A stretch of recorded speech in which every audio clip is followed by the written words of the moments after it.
It's not actually going to be a reliable gauge for you. Listening to your intuition involves following physical sensations in the body.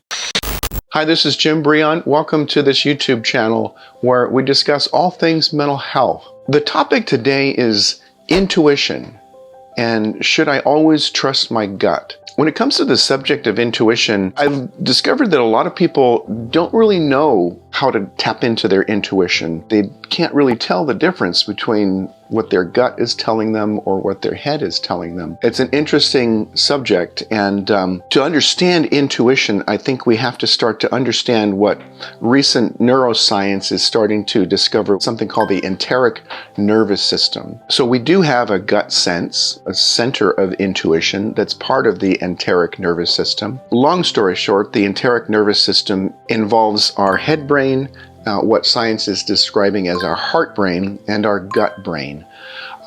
It's part of the mind-body connection, so to speak. Our intuition, or our gut sense, is another way of knowing. It's not necessarily better or worse than our cognitive processing. That's one way of knowing, of understanding things, of making sense of the world around us. But it is another way of knowing. The important thing, I think, to recognize is once you learn how to listen to your intuition, you have to also run that information you get from your intuition through your thinking brain. And a lot of people that I've worked with have lost connection with their gut sense or their intuition. Many people who've suffered trauma can be very disconnected or confused about their gut sense, what their gut is telling them. And there are lots of ways that our intuition can become clouded and actually not trustworthy. One of the main things is that often people can't tell the difference between their gut instinct or their intuition and their own cognitive biases or implicit bias. That's something that's very, very important if you want to learn how to hone and trust your intuitive sense. And tapping into intuition and learning how to listen to it, use it as a guide, is an important part of long-term healing, especially from various forms of trauma. One thing to be aware of is that people who hold very rigid, black and white thinking, who are very identified with their thoughts, their belief system, they become very overconfident in their gut sense because they think that their thoughts, their feelings, their emotions are infallible. And in a case like that, that's a case where you really shouldn't rely on your gut all the time, because it's always going to tell you something you already believe in.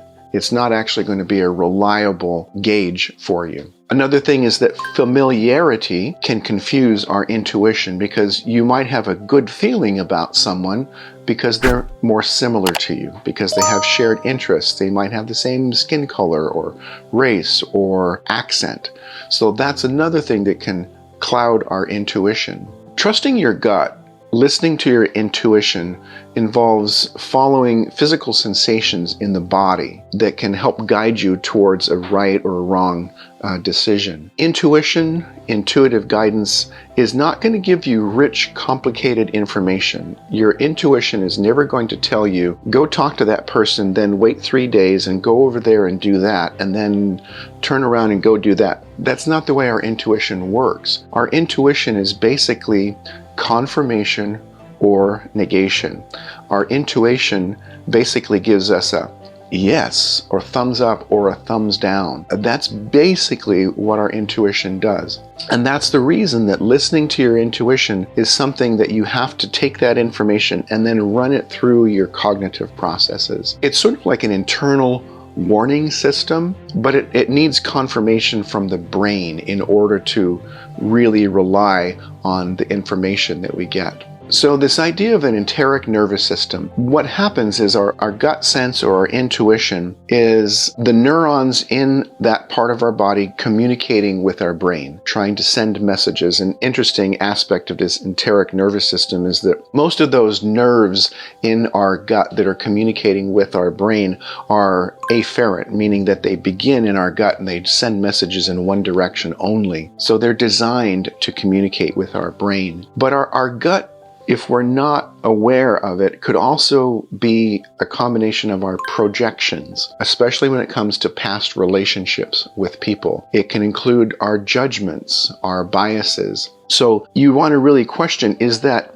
genius telling me something, or is it really just kind of a dumb shortcut? Which is why we need to learn how to trust our intuition, but we need to learn how to clarify it and hone it as well so that we can trust it. Sometimes people will think that they're getting a gut sense about something, but it might just be anxiety that they're experiencing. And you never want to ignore your instincts or your conscience, but you don't want to trust it blindly either.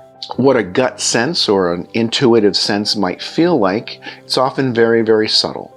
And you have to be tuned in to your body and have awareness of your body in order to experience it, and especially in order to trust it. It might feel like so-called butterflies in your stomach or nausea. It could be sort of like a positive intuition, might be sort of like an uplifting feeling or a rising sensation in your gut area. A negative intuition might be a feeling of constriction or tightening, a sinking feeling. The gut is really an informant to our brain to gather more information to help us make a decision. In a sense, it can also be a filing cabinet of unconscious memories, experiences, and even predictions. So when should I trust my gut?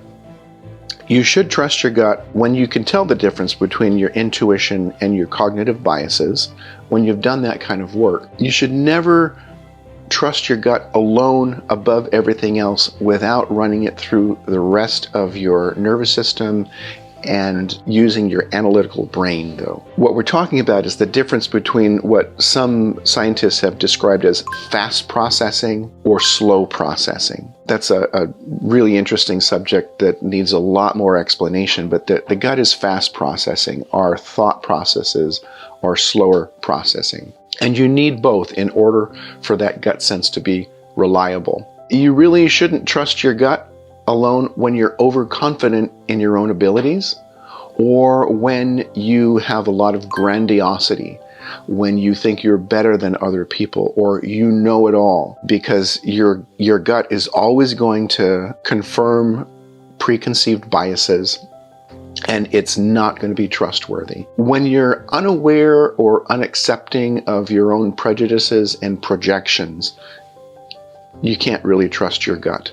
You have to sort through those things first. And you really want to challenge your intuition to keep from making hasty decisions. You want to look for evidence and contrary evidence of what your intuitive sense is trying to tell you. And I think it's really helpful if you start getting a strong sense of intuition or a gut sense to check back in and ask your intuition exactly what feels right or wrong here, because you might get a sense of intuition telling you that something's not quite right with that situation, but you don't want to step away from that whole thing together because there might be a single aspect of that situation that doesn't feel right, and you've got to figure out what that is so that you can then analytically process all that information. So trusting your gut and your intuition requires self-awareness. And I think there are some questions that you can ask yourself. You can ask yourself, how much experience do I have with this particular issue that I'm dealing with? Is this familiarity,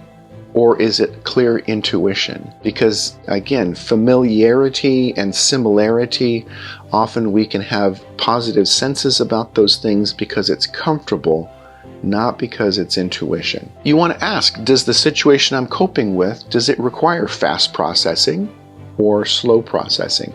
Or do I need both? Fast processing is what we need in the case of an emergency where you don't have time to think, so to speak.